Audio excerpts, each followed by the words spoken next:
નમસ્કાર મિત્રો, આપ સૌનું હાર્દિક સ્વાગત છે. હર હર મહાદેવ. મહાશિવરાત્રિ હિન્દુ ધર્મનો એક પ્રમુખ તહેવાર છે. હિન્દુ કેલેન્ડર અનુસાર દર વર્ષે ફાગણ મહિનામાં 13મી રાત્રે અથવા 14મા દિવસે આ તહેવાર શ્રદ્ધાળુઓ આખી રાત જાગીને ભગવાન શિવની આરાધનામાં ભજન ગાય છે. કેટલાક લોકો આખો દિવસ અને રાત્રે ઉપવાસ પણ કરે છે. શિવલિંગને પાણી અને બીલીપત્ર ચડાવ્યા બાદ જ પોતાનો ઉપવાસ તોડે છે. મહિલાઓ માટે શિવરાત્રિનું વિશેષ મહત્વ છે. અવિવાહિત મહિલાઓ ભગવાન શિવને પ્રાર્થના કરે છે કે તેમને પણ ભગવાન શિવ જેવો જ પતિ મળે. તો વિવાહિત મહિલાઓ પોતાના પતિ અને પરિવાર માટે મંગલ કામના કરે છે. શિવરાત્રિ સાથે અનેક પૌરાણિક કથાઓ જોડાયેલી છે. કહેવાય છે કે ભગવાન ભોળાનાથની જાણતા કે અજાણતા પૂજા થઈ જાય છે તો તે વ્યક્તિને ભગવાન તે પૂજાનું ફળ અવશ્ય પ્રદાન કરે છે. આજના દિવસે શિવલિંગનો વિશેષ અભિષેક થાય છે. શિવ પાર્વતીની પૂજા કરવામાં આવે છે. શિવજીના ભક્તો આખો દિવસ ઉપવાસ રાખી ઓમ નમઃ શિવાયના અખંડ પાઠ કરી શિવલિંગ પર બીલીપત્રો ચડાવી દૂધ અને પાણીનો અભિષેક કરી શિવ ઉપાસના દ્વારા ભગવાન શંકરના કૃપા પાત્ર બનવા પ્રયત્ન કરે છે. મહાશિવરાત્રિ પર્વ સાથે હરણ અને પારધીની પૌરાણિક માન્યતા જગ પ્રસિદ્ધ છે. એમાં પણ હરણ પરિવારની મુક્તિ અને પારધીની પાપ મુક્તિમાં ભગવાન શિવનો કલ્યાણ ભાવ જોવાય છે. આ વ્રત અંગેની એક જાણીતી કથા શિવ પુરાણમાં છે. તો આવો આપણે વ્રત કથા સાંભળીએ. ગુરુ રુદ્ર નામનો એક ભીલ હતો. એનું કુટુંબ મોટું હતું. એ બળવાન અને ક્રૂર હતો. વનના પશુ પક્ષીઓને મૃગોને મારતો અને ચોરીઓ પણ કરતો. આળસ એની મિત્રતા હતી. નાનપણથી એને કોઈ સારું કામ કર્યું ન હતું. એના પરિવારમાં ગરીબી અને ભૂખમરો ઘર કરી રહ્યા હતા. એક દિવસ એના ઘરના લોકો પત્ની, માતા પિતા અને સંતાનો સૌ ભૂખ્યા હતા. એટલે શિકાર કરવા એ વનમાં ગયો. આખો દિવસ ભટક્યો પણ કોઈ શિકાર મળ્યો નહીં. આખા દિવસની ભૂખથી એ હેરાન થઈ ગયો હતો. સૂર્યાસ્ત થયો. ઘરે ખાલી હાથે તો જઈ શકે એમ ન હતો. એટલે એક નદી કિનારે પહોંચ્યો અને ત્યાં પાણી પીવા આવતા પશુઓનો શિકાર કરી શકશે એમ વિચારીને તે નદીમાંથી પોતાને માટે પાણી ભરી પાસેના એક બીલીના ઝાડ પર ચડી ગયો અને શિકારની રાહ જોતો રહ્યો. રાત્રિના પહેલા પહોરે એક હરણી ફલાંગો મારતી પાણી પીવા ત્યાં પહોંચી. સરસ શિકાર મળ્યો. એથી આનંદિત થતા એ પારધીએ તીર લીધું અને ધનુષ પર સંધાન કર્યું. હલનચલનથી એણે ભરી રાખેલું એમાંથી થોડું પાણી અને ઝાડના પાંદડા નીચે રહેલા શિવલિંગ પર પડ્યા. શિકારીથી અજાણતા જ પ્રથમ પ્રહારની પૂજા થઈ. ખખડાટ થતાં હરણીનું ધ્યાન શિકારી તરફ ખેંચાયું. હરણીએ આતુરતાપૂર્વક પારધીને વિનંતી કરી કે એના બચ્ચા વનમાં એકલા છે. એમને પોતાની બહેનને અને તથા તેમના સ્વામીને સોંપીને એ પાછી આવશે. પારધીએ એને જવા દેવાની ના પાડી પણ એને વિનવતા હરણીએ કહ્યું કે જો પોતે પાછી ન આવે તો વિશ્વમાં જે ભયાનક પાપ છે એ સગડા પોતાને લાગે. પારધીને પાછા આવવાનું વચન આપી ત્યાંથી હરણી ગઈ. પ્રથમ પ્રહારની શિવ પૂજાથી પારધીનું મન એને છોડવાની આ દયા કરી શકી. બીજા પહોરે હરણીની બહેન ત્યાં તેને શોધતી આવી.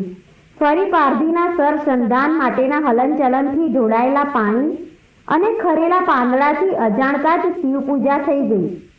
હરણીએ પારધીને બચ્ચા માટે પોતાને જવા દેવા વિનંતી કરી. વચન આપ્યું કે પોતે પાછી ફરશે અને વચનનું મહત્વ વર્ણવ્યું. વચન ભંગના પાપ કહ્યા અને પારધીએ એને પણ પાછા ફરવાની શરતે જવા દીધી. ત્રીજા પહોરે એ બંને હરણીઓનો પતિ હરણ તેમને શોધતો આવ્યો. હૃષ્ટપૃષ્ટ હરણને જોઈ પારધી ખૂબ રાજી થયો.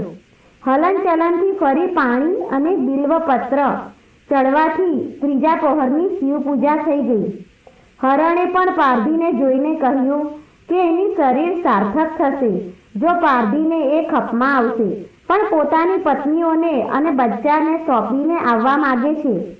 શિકારીએ કહ્યું કે તારા પહેલા 2 હરણીઓ આવી ગઈ, પણ એમને વચન પાલન કર્યું નથી, એટલે હું તને નહીં જવા દઉં.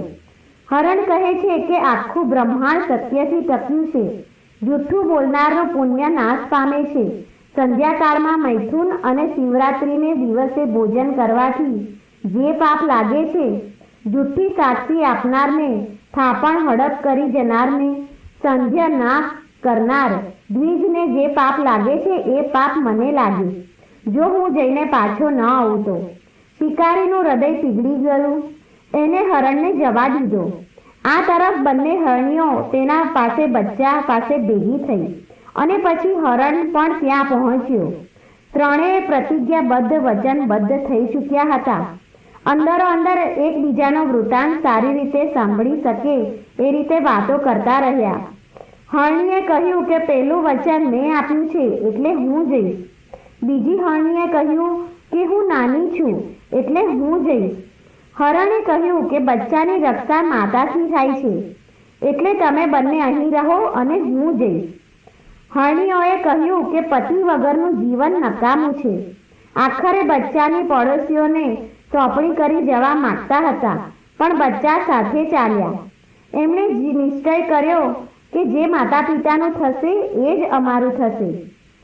ત્રણેય શિકારી પાસે આવ્યા. શિકારીને એ બધાને જોઈને હર્ષ થયો. એને ફરી તીર સંધાન કર્યું અને એ ભૂખ્યા પારધીના હલનચલનથી ફરી ચોથા પહોરે જળ અને બિલ્વપત્ર શિવલિંગ પર અભિષેક થયો. પારધીના પાપ નાશ પામ્યા. હરણાએ કહ્યું કે તમે અમારા શરીરને સાર્થક કરો. પારધીએ વિચાર્યું કે આ હરણો જ્ઞાનહીન પશુ હોવા છતાં પણ ધન્ય છે. પોતાના શરીરથી જ પરોપકારમાં લાગ્યા છે. મેં મનુષ્ય જન્મ પ્રાપ્ત કરીને પણ ક્યાં પુરુષાર્થ કર્યો છે? બીજાના શરીરને પીડા આપીને જ પોતાના શરીરનું પાલન પોષણ કર્યું. રોજ અનેક પાપ કરીને કુટુંબનું પાલન કર્યું. આવા પાપથી મારી શી ગતિ થશે? મેં જન્મથી માંડીને આજ સુધી કેટલાય શિકાર કર્યા, કેટલી ચોરીઓ કરી. મારા જીવનને ધિક્કાર છે. દયાથી સભર હૃદયે શિકારીએ બાણ રોકી લીધું અને હરણોને કહ્યું કે તમે બધા જાઓ, તમારું જીવન ધન્ય છે. શિવરાત્રિનું આખું વ્રત પારધીએ ભૂખ્યા રહ્યું અને 4 પ્રહર શિવ પૂજા કરી પૂરું કર્યું. એના આ કથનથી તો શિવ તત્કાળ પ્રસન્ન થયા. પોતાના પૂજિત સ્વરૂપના દર્શન આપી તેમને પારધીને કહ્યું કે હે ભીલ, તારા વ્રતથી હું પ્રસન્ન છું. તેમને પારધીને શૃંગવેરપુરનું રાજ્ય આપ્યું અને ગુહ એવું નામ આપ્યું. તેને વરદાન આપતા કહ્યું કે મારા ભક્તો પર સ્નેહ રાખનાર પ્રભુ શ્રી રામના તમને દર્શન થશે. પેલા હરણા પણ શિવ દર્શનથી મુક્તિને પામ્યા અને મોક્ષ મેળવી દિવ્ય ધામે ગયા. ત્યારથી વ્યાઘ્ર દ્વારા પૂજાયેલા એ શિવલિંગ સ્વરૂપે અબુર્દ પર્વત પર ભગવાન શિવ વ્યાદેશ્વર નામે પ્રસિદ્ધ થયા. સૂતજી મુનિએ કહ્યું કે જો અજાણતા વ્રત કરવાથી આવું પરિણામ મળતું હોય તો જે સમજીને વ્રત કરે છે એમના પર ભગવાન શિવ કેવી અદ્ભુત કૃપા કરતા હશે. આ કથાના અનેક પરિણામ છે.